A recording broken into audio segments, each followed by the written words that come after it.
перший гість, це мене дуже тішить. Це Богдан Буткевич, журналіст видання «Український тиждень», який також має ще власний гурт, якщо я не помиляюся. Називається він «Світло». Світло.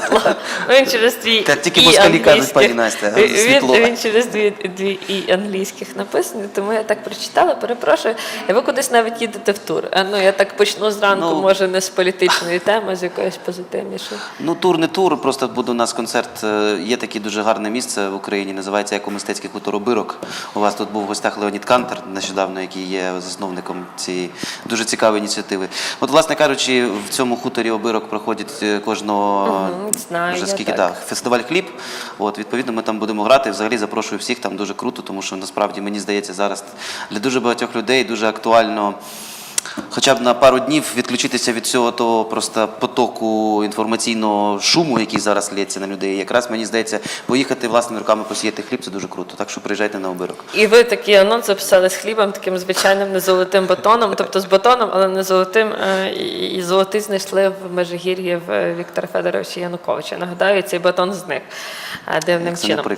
Поговоримо з Богданом Буткевичем далі, будемо мати трохи часу. Руслан Кухарчук зараз виходить на наш скайп-зв'язок, бо не вдалося нам зв'язатися, коли ми хотіли. Руслане, доброго ранку вам. Чи чуєте ви нас? Доброго ранку, да, чудово чую.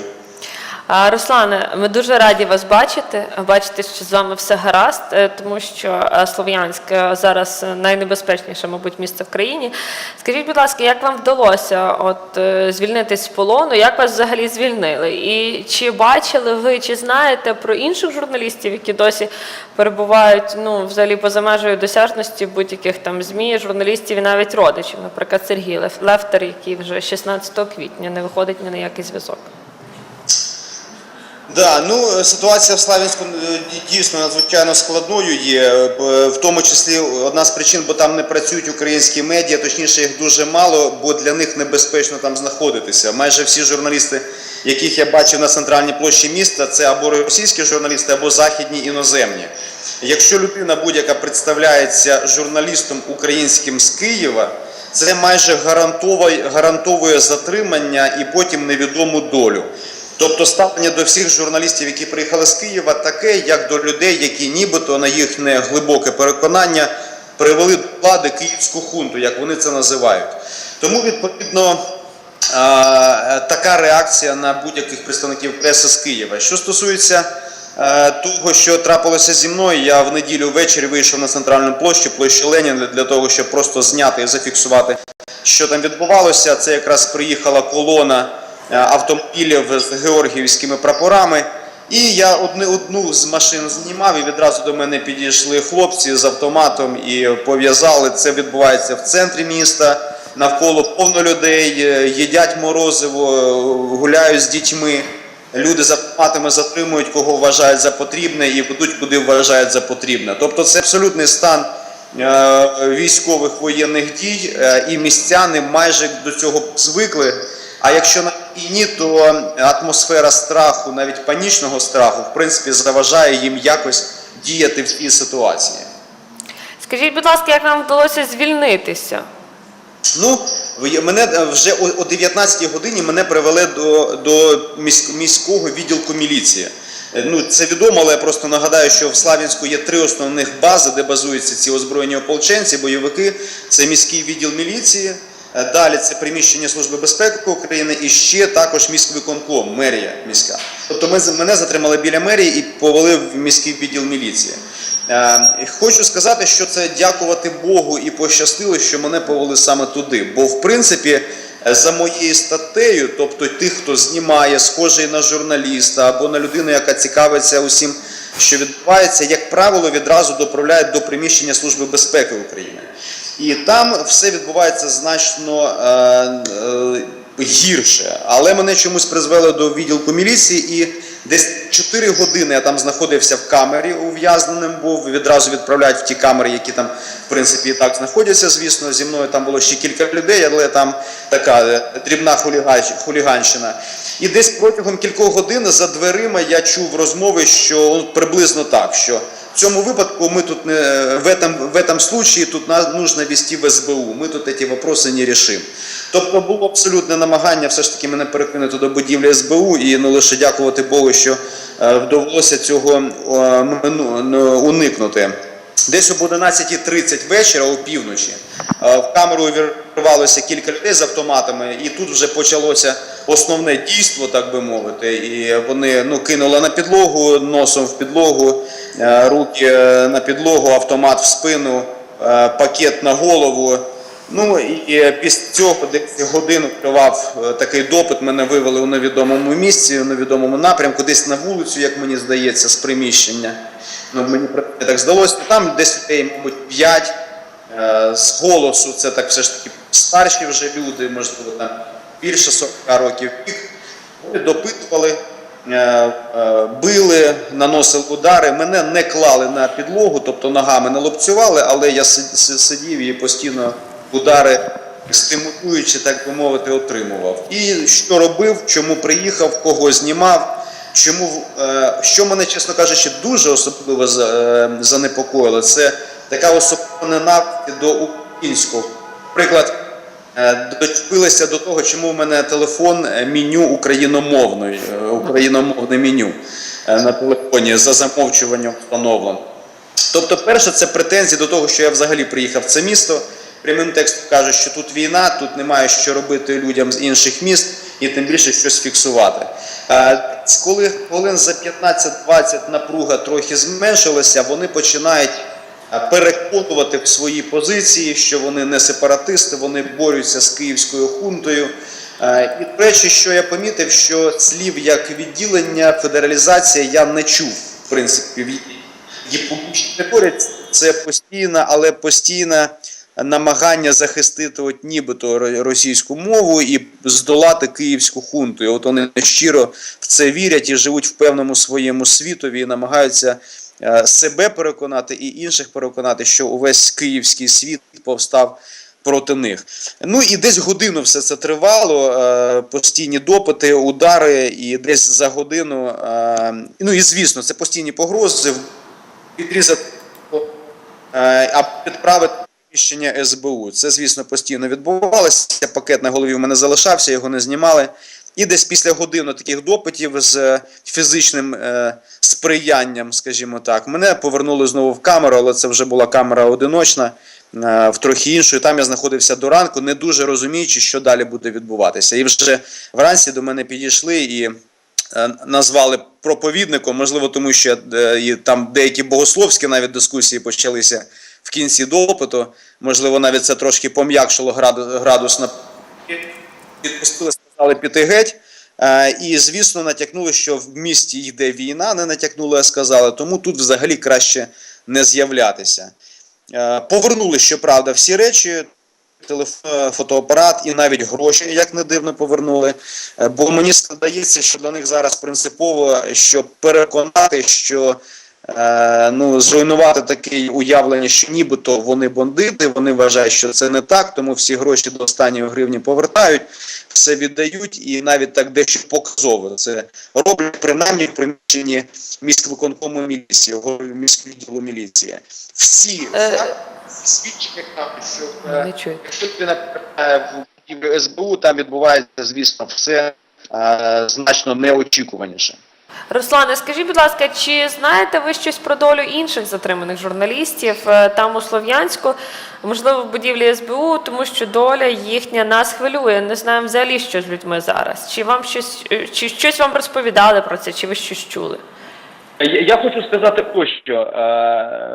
Під час мого допиту мені казали ось що якби, тобто вони знали, що я людина, яка фіксує інформацію і для поширення, і мені просто прямим текстом сказали, що тобі пощастило, що ти не потрапив в будівлю СБУ. Тому я, чесно кажучи, молюся про те, щоб ті, хто в СБУ з журналістів знаходяться, залишилися живими і здоровими, бо там процедура триває значно іншою. Тому мені невідомо, що там відбувається, але мене туди планували відправити як людину, яка займається якоюсь там активістською діяльністю. Але інформації про те, що там, немає. Єдине, постійні натяки на те, що там значно гірше. От це те, що я можу сказати.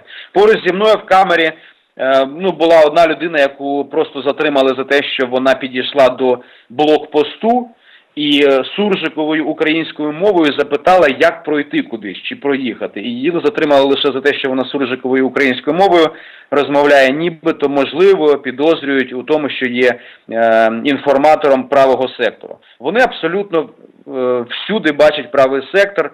Правосек – це у них найлайливіше слово правосек, і вони всюди це вишукують і підозрюють, будь-який україномовний прояв відразу причеплюють до так званого українського правосеківського екстремізму.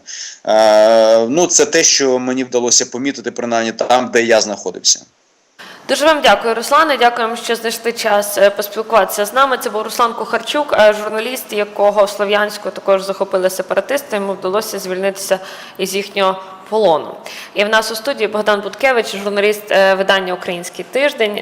Спілкуємося з ним. Богдане, ну от мене, наприклад, щиро дивує цей весь правосек і правий сектор, якого на Донбасі, наскільки мені відомо, взагалі немає. Тобто, ну, принаймні, як офіційно заявляв там Дмитро Ярош, що вони не в Донецьку дислокуються, в Дніпропетровську, здебільшого, цей батальйон Донбас, так? І ну, от взагалі, але в людей є, певних людей, це дійсно десь люди, які проживають на території України, є громадянами України. Тобто, ну, говорити про те, що це тільки росіяни, там, ну, також якось ми трохи будемо лукавити, як лукавлять дуже серйозно російські ЗМІ, так? Але от ця віра людей в правосеків, в те, що якщо ти журналіст, значить ти якийсь екстреміст. От чому це? Я просто не розумію. Мені це реально важко зрозуміти. Як ви це пояснюєте? Ну, дивіться, на мій погляд, тут треба сказати велике дякую партії регіонів, як не крути, тому що, ну, якщо хтось забув, то ця прекрасна партія в лапках весь 2013 рік займалася нагнітанням цієї істерії.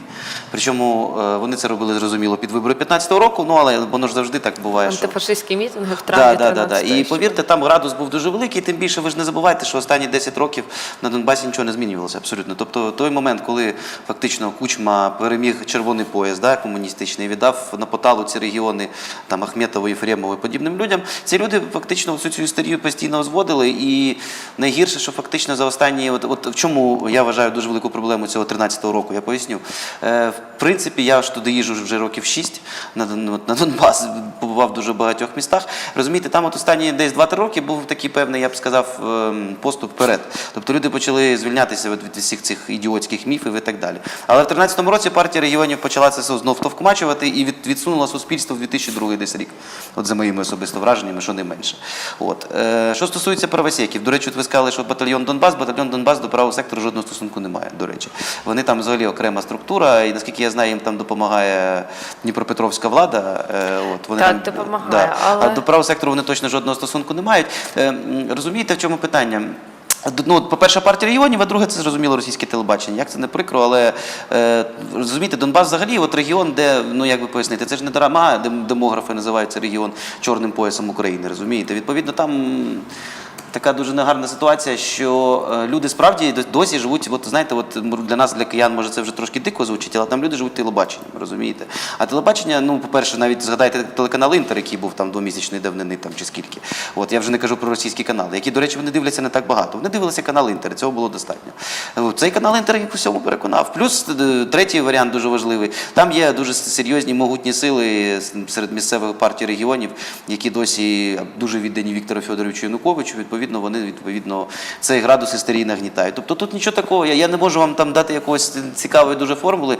Це в комплексі дає такий варіант. Плюс третій, навіть четвертий вже варіант, найгірший в тому всьому, розумієте? Треба чітко собі віддавати звіт тому, хто є соціальною базою цього протесту, розумієте? Їх можна називати як завгодно, але фактично це люмпени.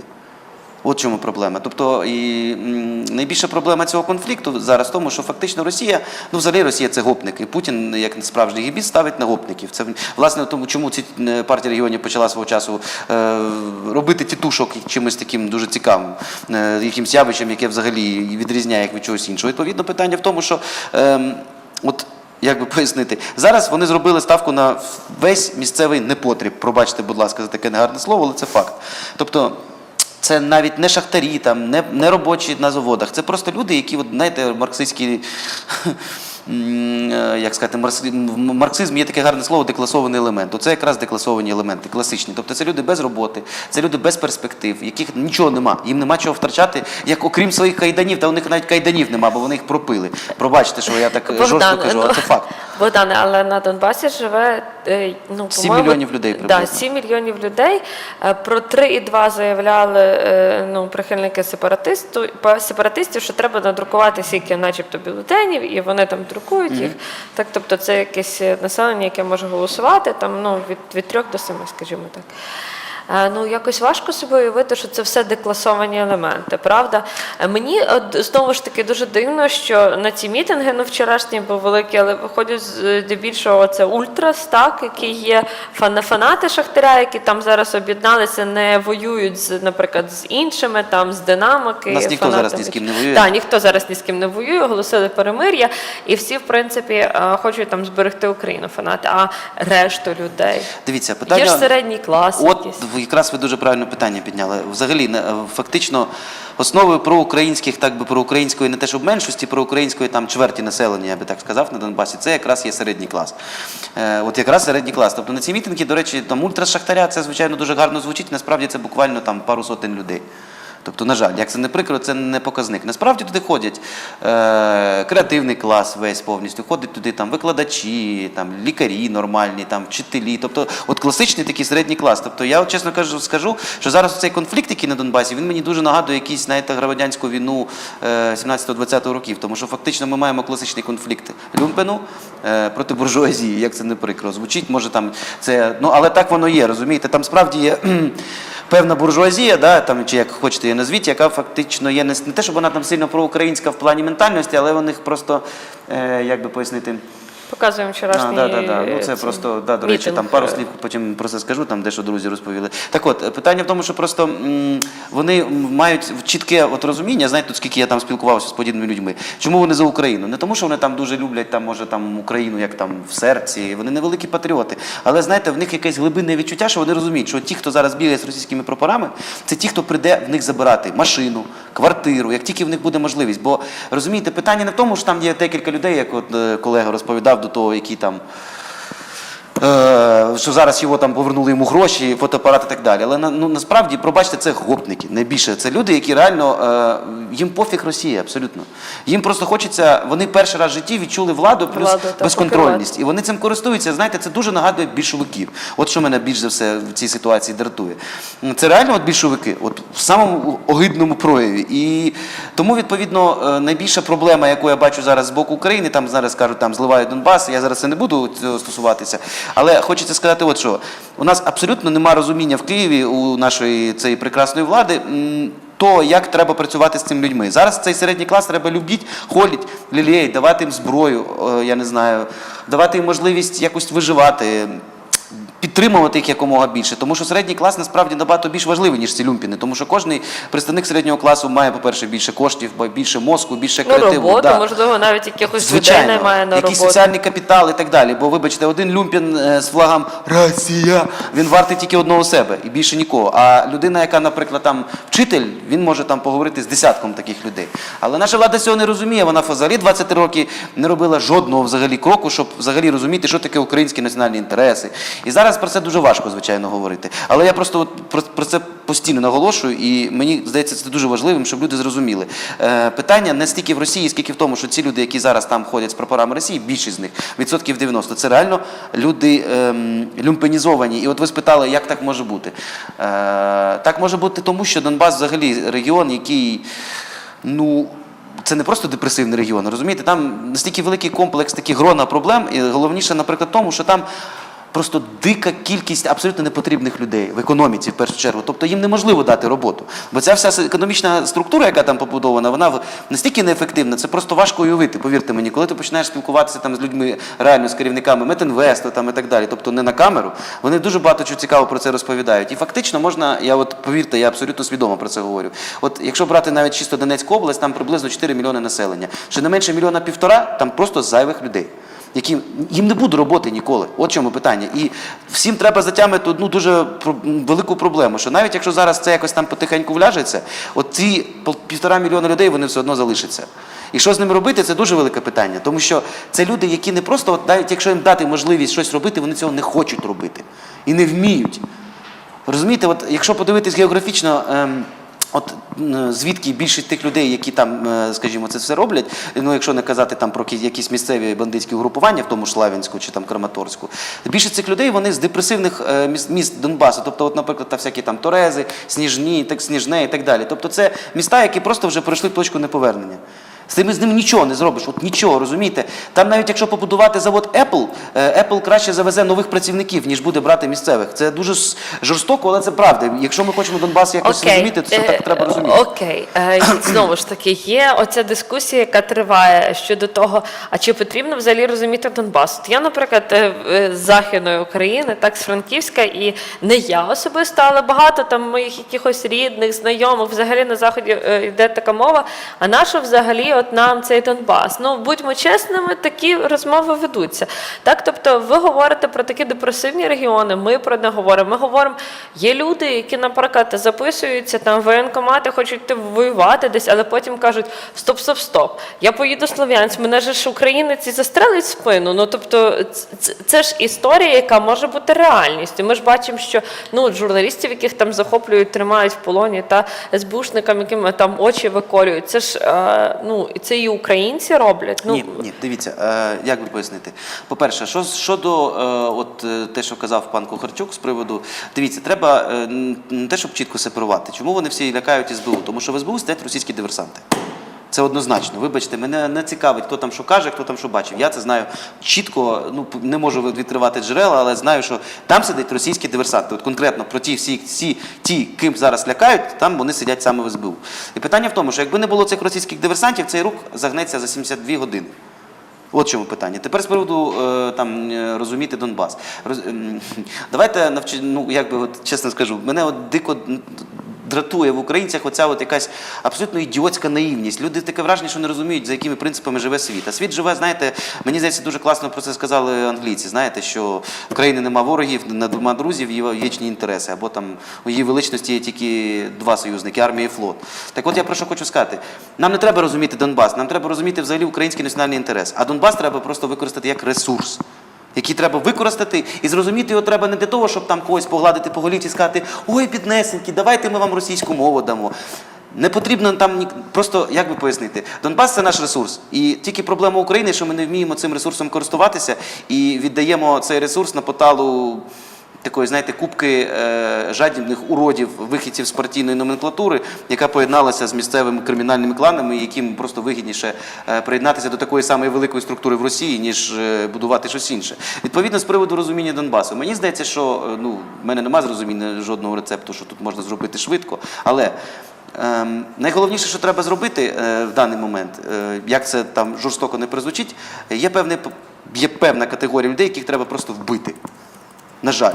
З ними не можна домовитись. Оце треба собі затямити, розумієте? Повірте, я коли там був, в мене постійно було намагання з ними поспілкуватися, але, слава Богу, мене вистачило мозку це не робити в Краматорську і Славянську. Я спілкувався, наприклад, в Єнакієвому там з ними і так далі. Повірте, є категорія людей, з якими домовитись неможливо. І це треба собі затямити, не треба собі придумувати яких рожевих казочок. Тобто є люди, з якими просто велика частина з цих бунтуючих, їм треба просто дати якусь певну економічну альтернативу. Повірте, Донбас готовий і завжди протестував тільки за ковбасу, і якщо їм дати цю ковбасу, вони одразу всякі протести знімуть. Це 100%. Але в якомусь глобальному плані, оце голосування, наприклад, зараз йдуть вибори президента, це ж все знову ж таки, на Заході говорять, от вони нас відтягують, ми б вже давно були в Євросоюзі, в нас вже були нормальні дороги, там, якби вони не голосували вічно за цих своїх Януковичів і так далі. Вони праві, насправді вони праві. Є ж в цьому така доля. Я не говорю, що Захід правий, але говорю, що є оці такі дуже полюси, знаєте, які відтягують одне одного від себе. І десь західники вважають, чого ми повинні когось розуміти, чому ми повинні поступатися, наприклад, мовою, питанням, чи ще якимось. А з іншого боку, є потреба в збереженні цих кордонів такими, як вони є. Ви розумієте, от знову ж таки, тут питання дуже, і мені здається, тут його треба вирішувати чисто з точки зору вигоди. Тобто не треба собі будувати їх знов таких якихось ілюзій. Нам потрібна там Україна від Сяну до Дону. Нам треба просто, якщо у нас, я сподіваюся, все ж таки є певне експертне середовище, просто порахувати плюси і мінуси того, чи потрібен нам взагалі Донбас в складі України. Розумієте? Тобто питання не в непорушності кордонів, питання суто в вигоді. Тобто наскільки український проект виграє від того, що цей Донбас тут залишиться, або він програє від того. І я абсолютно погоджуюсь, до речі, в цьому плані, чому тільки на Заході. В мене весь Київ знайомих так думає, розумієте, навіщо нам потрібен Донбас. Тобто, насправді ці люди, от дуже правильно сказав колега Кухарчук, що вони живуть абсолютно в своєму світі, вони взагалі не розуміють, що таке світ, який він є насправді. У них є світ російської пропаганди і Кисельова. І більше того, розумієте, найбільша проблема, що це люди, які це совок. Тобто це не, от зрозумійте, от так само як в Криму, вони ж хотіли не в Росію, вони хотіли в Радянський Союз. Крим хотів Радянський Союз 70-х Я років. була в Криму, люди думали, що їм там почнуть от. видавати квартири Так знову ці ж теж, безплатно. от там. розумієте. І тут здивувалися, як це так. Оці от товариші, які кричать «Росія», вони ж чому кричать? Тому що от, при Радянському Союзі вся ця от, величезна кількість людей, які потім виявилися непотрібними, у них же була робота, вони працювали.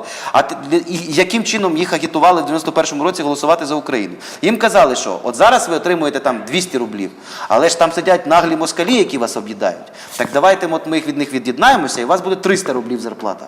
І оце була єдина, насправді, як це не прикро, але єдина мотивація для Донбасу голосувати тоді за незалежність України. Як тільки ковбаси не стало, не те, що не стало, і роботи не стало, нічого, для них Україна асоціюється виключно з негараздами. І ви їх нічим не переконаєте, на жаль. Оце найбільш неприємно, але треба собі розуміти, ми їх нічим не переконаємо. Вони не є переговороспособними, тому що в них нема не те, щоб мислення в них є, але в них просто такий категорійний, я б сказав, так апарат, що тут нема про що говорити, розумієте? Це так само ти підходиш, там, наприклад, до людини, там, починаєш їй пояснювати, там, не знаю, якісь там трактати Платона, а людина, знаєте, читала 2 книжки в житті, синеньку і алфавіт, розумієте, абетку. Ну, я розумію, що Це зараз прям там... при Вікторі Януковичу. Ну, я розумію, що зараз там, може хтось там з моїх друзів на Донбасі, яких мене дуже багато, на мене образиться за це, але пробачте. Я вважаю, чесно скажу, от якщо, не дай Боже, там все-таки почнеться той сценарій, який все ближче і ближче, то от ті 14 мільярдів гривень, це, до речі, фраза Дениса Казанського, який дуже любить її казати. Оці 14 мільярдів гривень, які кидають на підтримку цих абсолютно дотаційних і нікому не потрібних шахт, треба якраз на те, щоб вивести звідти оці там 10-15% нормального населення, які справді є дуже важливим інтелектуальним потенціалом. І от з приводу ще, от, вибачте, Донбасу дуже цікаву думку забув сказати. Там, чи треба його розуміти. Взагалі в сучасному світі, на мій погляд, головний ресурс – це або там, корисні копалини, або мозок. Тобто на Донбасі насправді корисних людей для України відсотків, ну, за моїми розрахунками, відсотків 20-25. Тому що ви ж зрозумієте, в чому проблема Донбасу? Там фактично немає гуманітарної інтелігенції як такої. Там, розумієте, от через те, що там формувалися такі от дуже цікаві, якщо от брати екскурс в історію, там от дивіться, в Донбасі фактично нема от таких класичних міст. Тобто міст, де, ну дивіться, як, наприклад, формувається класичне Донецьке місто. Ну, я розумію, міста, які оформлювалися навколо шахт, навколо якихось... І проблема в тому, що люди, які там працювали, наприклад, на цій шахті, навіть якщо от вони працюють в шахті, але все одно є маленький городик поруч. Тобто людина не стає класичним пролетарієм і при цьому вже перестає бути селянином. Відповідно, він просто не може перетворитися на містянина, тобто на людину, яка живе в місті. А якщо немає нормальних міст, то немає гуманітарної інтелігенції. Тому Донбас – це реально чорна діра, розумієте? І просто те, що зараз там коїться, це зріло 20 років. І просто наша вся київська влада, всі президенти воліли віддавати цій партійній номенклатурі, яка казала, вони казали так, ну ми тут щось будемо робити, ви до нас не лізьте, а ми тут якось порішаємо питання. Тепер же ця партійна номенклатура в більшості вирішила, що їм вигідніше порішати в складі іншої країни. І, чесно кажучи, що тут робити, я не знаю. Варіантів є 2, я ж кажу. Або треба дуже чітко і жорстко проводити силові дії. Тому що, повірте, от я дуже гарно пам'ятаю, після того, як в Маріуполі штурмували військову частину, і після того, як вбили декількох людей, повірте, наступні 4 дні на Донбасі було тихо, як в могилі. Вони бояться, повірте мені, навіть ці російські ублюдки, які сидять в Слов'янську, вони бояться, як тільки ти показуєш трошки сили. Але як тільки одразу АТО згортається, все одразу починається те, що ви бачили вчора в Донецьку. Тобто, просто українській владі треба вирішити. Або ми за цей Донбас боремося, і відповідно зараз йде мова тільки про те, що треба реально фізично знищити тих, хто зброю з рук не опустить, а таких десь відсотків 20 з тих от людей, які там є. Інших треба просто максимально швидко якимсь чином дати їм можливість іншої роботи. Ну, не знаю, там дороги почати будувати, як Рузвельт це робив, розумієте? Тобто дати їм якусь роботу, дати їм можливість взагалі про щось думати, якусь ковбасу отримати. Бо у них нема ковбаси, і вони бунтують, тому що в них, от розумієте, в їх голові Росія і ковбаса зливається в щось таке гарне, а Україна це щось таке погане, де ковбаси нема, розумієте? Плюс до цього там всі ці от радянські жахалки про бандерлогів і так далі.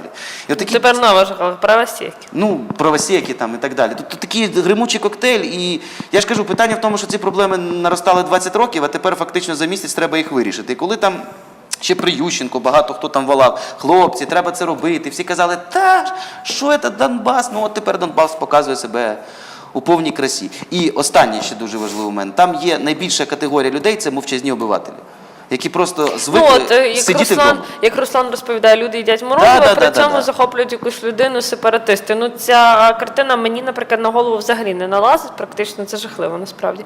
І останнє вам задаю, бо трохи перетягуємо з часом. Як ви взагалі розслабляєтесь від новин? Мені, наприклад, дуже складно. Це це дуже журналістів складне всіх питання. питаю своїх колег, як, не знаю, відключити мозок хоча б на секунду. от- Тому що скільки вже 6 місяців живемо в такому стані, в якому когось вбивають, палять, ранять, і дуже важко. насправді. Ну, от, дякую, ви якраз питали. В мене просто справді є музичний гурт, тому відповідно це, якби його не було, то було б дуже важко жити на цьому світі, звичайно.